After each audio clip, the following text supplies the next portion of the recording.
Hi guys, Totallydubbed here, and today I'm doing a video review on the Sony WF-1000XM3s. Now these are true wireless earbuds with active noise cancellation. They actually share pretty much a scaled down chip of the full-sized over-the-ear headphones, which almost have the same sort of product name. Those are what I would deem as the best noise cancelling headphones that you could buy, surpassing the Bose 700s or the Bose QC35s. So now with these earphones, are they the same case? Well, in this review I will be comparing it to some of its competitors, which you can see some in the background, and also down in the description below you'll see a few alternatives that you might want to consider, because these things don't come cheap. They cost £219 in the UK. So without further ado, let's get into the actual review. Now first off, it's the build quality. I want to start off with the case. The case is actually pretty big. In comparison to the Libratones, which offer the same sort of functionalities, it is absolutely a night and day difference when you're especially putting it in a pocket. It's not bigger than the absolutely monstrous Powerbeats Pros case, and neither is it as heavy. This is 130 grams, is around 90 odd grams, but it sits somewhat in between, let's say, that big case and something like the Creative Outlier Air.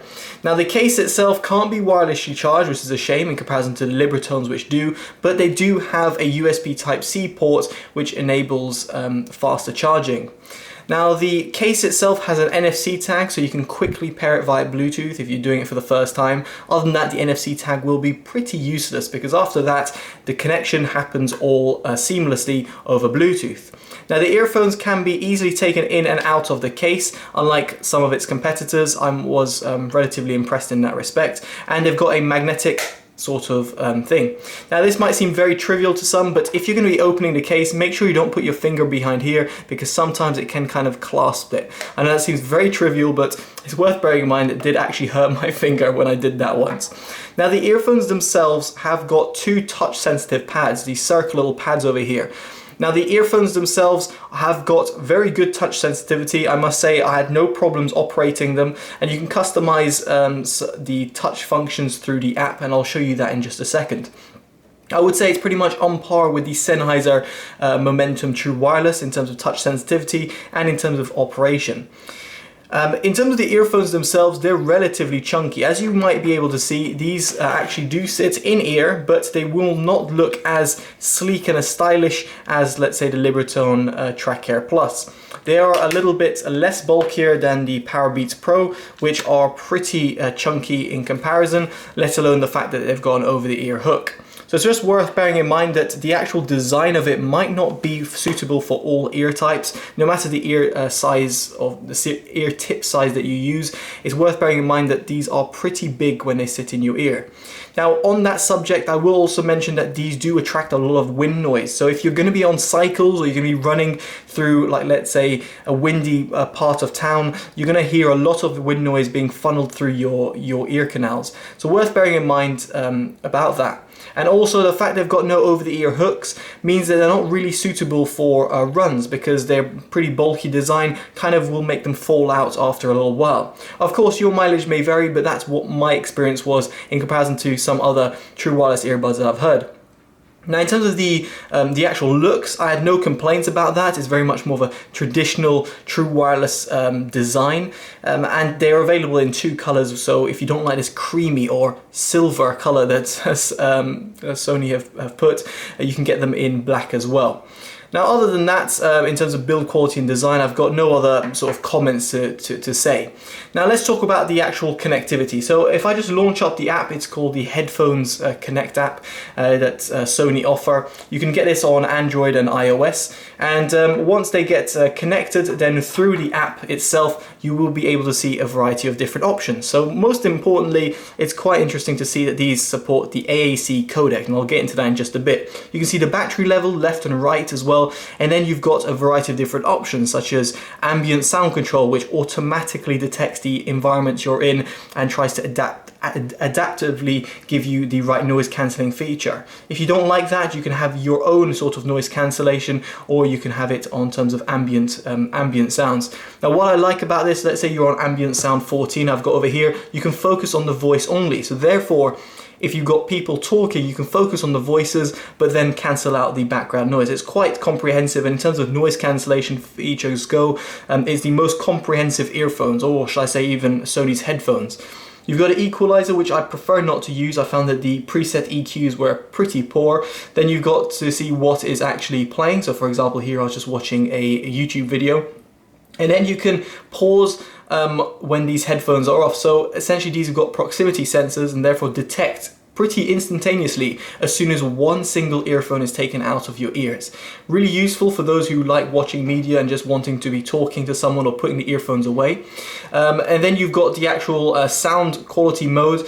I found these quite interesting because I've barely heard a difference between the two, but nevertheless I prioritize sound quality and I had no problems in terms of connectivity, even in really crowded areas. Then you got DSEE-HX. Now this is something that Sony offer in order for you to kind of better the quality of your low quality songs, let's say MP3, and you want to make it more of a lossless type of sound. I found this to be a bit of a gimmick in this respect, specifically with these earphones. I found it to be just not really doing the songs any justice, be it MP3 or AAC songs or whatever it might be. I just didn't find it any useful. But nevertheless, your mileage may vary on this, so you can have the option there if you want it. Then in terms of the functionalities, as you can see, I've got the left side as ambient sound control. You can have them as playback controls, which normally operate as one tap to pause, double tap to skip and everything like that. And then you can also assign Google Assistant, so these do automatically have the Google Assistant feature built in as well. Then you've got the automatic power on and off, and then the notifications of voice guide, which essentially tells you and kind of tells you in your ear what what's going on. So overall, in terms of the app functionality, in terms of the way that they connect to the phone instantaneously, I must say I'm very impressed. And I also like the comprehensive selection of things that you get to do through the app. I think it's the most comprehensive app with any of the True Wireless that I've ever tested. Now, what I will say in terms of connectivity, however, is the Bluetooth codec support, which I'm quite disappointed about, specifically with that DSEE-HX support. Now, these support up to the AAC codec, so you're either limited to AAC or SBC, depending on the device that you connect it to. On Android, you can have AAC, but AAC does have certain latency problems with certain phones. So sometimes you might be wondering, why should I use AAC when I could use SBC? Now, that's because of sound quality. AAC will offer slightly better sound quality over Bluetooth in terms of the codec, in terms of what it actually does. However, what I was surprised to find is no LDAC support, no aptX or aptX HD support. It's really surprising not to see these supported, simply because the over-the-ear headphones support all of those codecs, and Sony's been kind of praised in the past for doing that. So it's very surprising not to see that supported with these earphones, whilst some of its competitors support aptX. Even the Creative Outlier Air, which are only £75, supports aptX. So worth bearing that in mind. So now let's go into the noise cancellation. Now the noise cancellation, I must say, was absolutely superb. When it comes to Bluetooth in-ears or even wired in-ears, when it comes with ANC, nothing's really been that impressive to me. Even Libratone's Track Air Plus was good, but it wasn't actually that amazing. It did a decent job, don't get me wrong. You could hear the noise cancellation actually working. But the Sonys take it to a whole new level when it comes to in-ears. They are by far the best noise cancelling earbuds that I've ever come across. It's absolutely sensational to hear what they're actually able to do. And it's unlike anything I've ever heard before. So when it comes to noise cancellation, pure noise cancellation, I would say these Sonys are by far a class-leading earphone. They block out a lot of ambient sound, and specifically that QN1E chip, which is a variation of the QN1 chip that found in the over-the-ear headphones, does a fantastic job at blocking out mid to high frequencies kind of digitally, whilst passively you're also, not passively, via the actual noise cancellation technology, the low end tones are also blocked out really well. So I must say I'm very impressed with the noise cancellation traits. Then moving on to the sound quality, this is where it was, not saying mixed bag, but it was very good, but it wasn't as good as some of its competitors. Specifically in terms of the mid-bass. The mid-bass sounded a little bit uncontrolled. It didn't have that sort of refinement and finesse that you would expect from a set of £220 earphones. Here, the Sennheiser Momentum True Wireless do a better job, and even the Libratones do as well.